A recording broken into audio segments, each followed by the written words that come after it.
La série Fallout revient bientôt pour une seconde saison. Après un rewatch, il est clair que ces détails ont parfaitement illustré l'univers. Allons. C'est l'heure de l'histoire, mon poulet au miel. On ouvre les petits volets. Cœur vaillant, œil sur la balle, on ne peut pas perdre.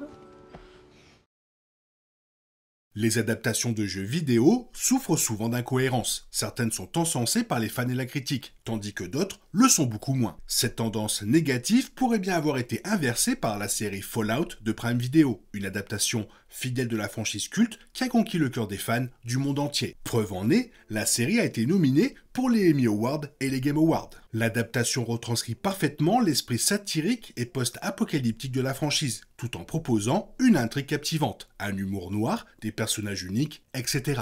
De plus, la première saison regorge de clins d'œil au jeu, assurant une fluidité parfaite entre les différents opus de Fallout et respectant l'univers tout en l'enrichissant. Les détails suivants contribuent à faire de cette adaptation une réussite et la rendent digne d'être appréciée des fans.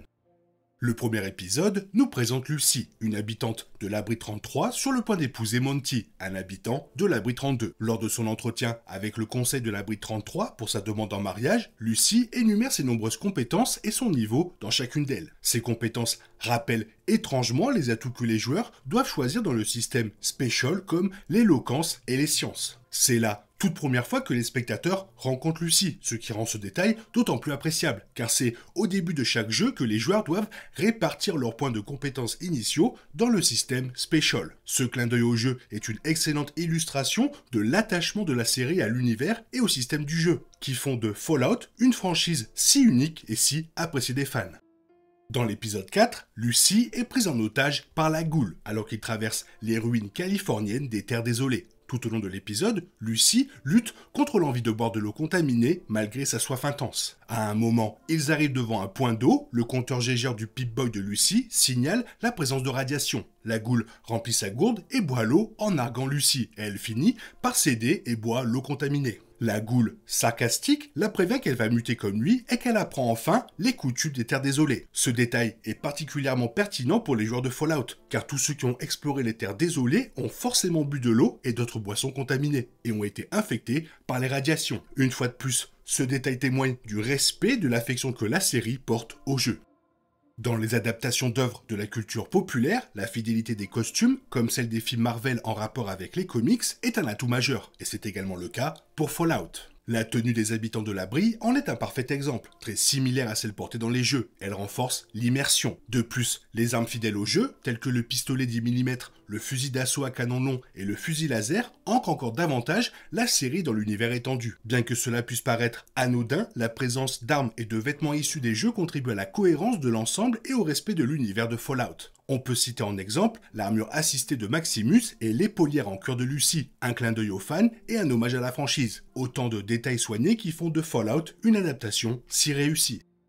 Un détail fantastique qui confirme véritablement la place de cette adaptation au sein de la franchise Fallout est le clin d'œil au tout premier jeu de 1997, où la puce d'eau de l'abri 33 est endommagée. Dans le Fallout original, c'est le point de départ de l'histoire. L'habitant de l'abri est choisi par le superviseur pour s'aventurer dans les Terres Désolées et en trouver une nouvelle. Bien que ce ne soit pas la raison du départ de Lucy de l'abri, ce détail n'en reste pas moins amusant. Il témoigne du respect de la série pour la franchise, même pour les jeux développés avant le rachat par Bethesda. De plus, il assure la fluidité du récit global de l'univers Fallout, évitant ainsi les incohérences et les intrigues répétitives.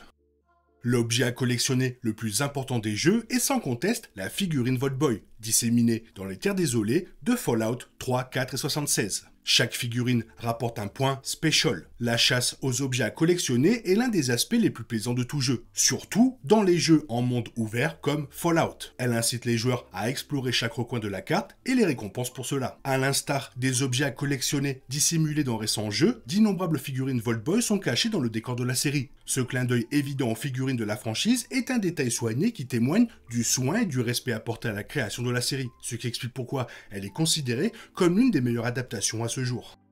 Tout au long des jeux, on trouve des robots Mr. Andy programmés pour différentes missions à travers les Terres Désolées. Ces robots, autrefois pacifiques, ont été manipulés à des fins plus sinistres après la guerre, ou ont tout simplement dysfonctionné. Les fans peuvent non seulement admirer une version fascinante de Mr. Andy dans le Super Duper Mart, où le robot est reprogrammé pour le trafic d'organes, mais aussi découvrir les origines du tristement célèbre Codsworth, le Mr. Andy du 4e jeu. Ce détail est un atout majeur de la série, car il enrichit considérablement Mr. Andy et approfondit l'univers. En voyant Sébastien Nesli, le personnage qui a prêté sa voix à tous les robots Mr. Andy, interagir avec Howard Cooper, la série développe l'histoire de la franchise de manière captivante. De plus, la série a réalisé un travail remarquable en recréant les robots Mr. Andy en live action, reproduisant à la perfection le design du jeu et leur humour cru, servi avec enthousiasme.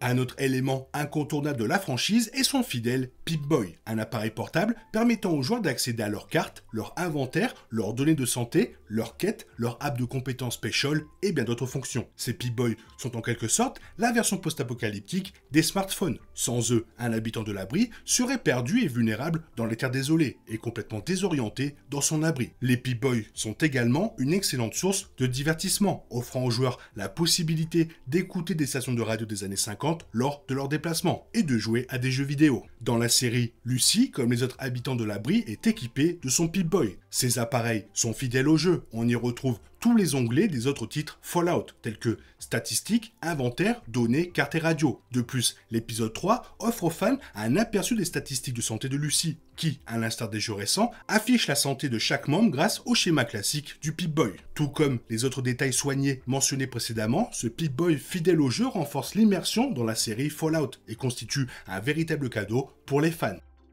La série est réputée pour son humour satirique et grinçant. Elle excelle dans ce domaine, les fans louant son côté comique hilarant. Malgré la transformation tragique du monde en terre désolée et la situation désespérée de la plupart des personnages, l'humour fonctionne à merveille. Des blagues noires et monocordes fusent même dans les situations les plus sombres, une combinaison qui fait presque toujours mouche. Ella Purnell et Aaron Moten livrent avec brio certaines des meilleures répliques de la série, contribuant parfaitement à l'humour unique de la franchise. Habitant d'un abri, Lucy a une compréhension très limitée du monde et des interactions sociales, ce qui rend ses échanges avec les autres personnages toujours drôles et divertissants. C'est là un autre petit détail qui témoigne du soin et du respect apporté à la série, et qui, ensemble, font de cette adaptation une réussite.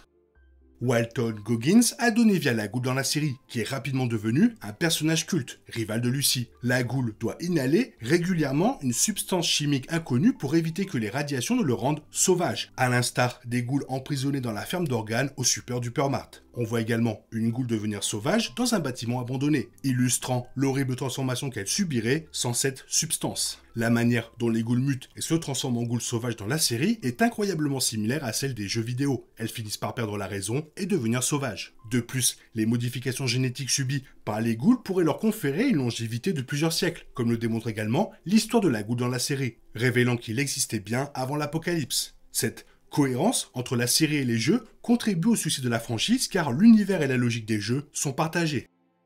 Voltec, la société à l'origine du déploiement des abris anti-atomiques à travers les États-Unis en prévision d'une guerre nucléaire, est présente dans tous les jeux, où elle incarne l'antagoniste principal de la franchise. Une grande partie de son histoire reste un mystère, notamment comment elle a su, comment et quand se préparer au largage des bombes. De plus, cette corporation maléfique est connue pour mener des expériences troublantes sur des humains dans différents abris, contribuant ainsi à l'univers sombre de Fallout. L'adaptation ne se contente pas de mettre en avant Voltec comme principal antagoniste, mais révèle également de nombreux aspects de son passé maléfique, confirmant notamment une théorie que beaucoup de fans nourrissaient depuis des années. La responsabilité de la destruction de la Terre incombe à Voltec. La série détaille comment Voltec a provoqué la fin du monde et comment elle compte la contrôler, enrichissant ainsi l'univers de la franchise. De plus, les fans découvrent les origines de Voltec et les couleurs emblématiques de celle-ci. Tous ces éléments font de cette adaptation un élément essentiel de la franchise et justifient pleinement son acquisition par les fans des jeux.